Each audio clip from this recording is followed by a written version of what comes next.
Қайырлы күн баршаңызға, менің каналыма қош келдіңіздер. Бүгін сіздермен бірге осындай алма қосылған пирог дайындайтын боламыз. Ең алдымен бізге осындай 3-4 алманы жуып, ашып, қабығын майдалап, кубиктап турап аламыз. Түбі қалың ыдысқа алмаларымызды салып, үстіне қантымызды салып, бір осыны чайный ложка корицаны салсаңыздар, дәмі әдемі өзгеше болады. Баяу отта осылай араластыра отыра, қантымыз ерігенше араластырамыз. Корица салсаңыздар, дәмі бір әдемі, иісі де қош иіс беріп тұрады. Келесі бізге қамырын дайындаймыз. Бізде қамыр песочный қамыр болады.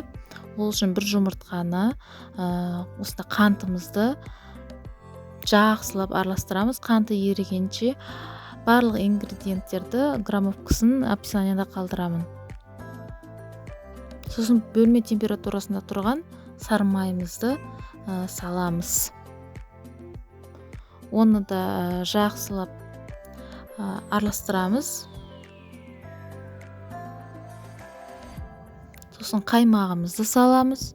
Оны да араластырып, үстіне ұнымызды саламыз. Бір чайный ложка разрыхлителімізді салып, қамырымызды илейміз. Бізде қамыр жұмсақ болады, қолға жабыспайтын. Әдемі, осында қолға жабыспайтын әдемі қамыр болады. Соны пакетке немесе пищевой пленкаға орап 30 минутқа холодильникке қойып қоямыз. 30 минут өткен соң, осында қамырымызды екіге бөлеміз. Біреуі кішкентай бөлігі үстіне пирогымыздың, ал үлкен бөлігі астына болады. Осындай формамызға алып, қолмен жайып шығамыз. Суып тұрған бағана алдын ала дайындалған начинкамызды құямыз.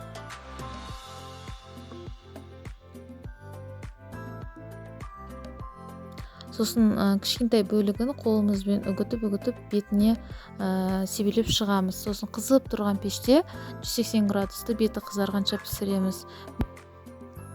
Менің YouTube каналыма тіркеліп, қоңыраушаны басып қойыңыздар. Алдағы уақытта менің видеоларым шыққанда бірінші болып көресіздер.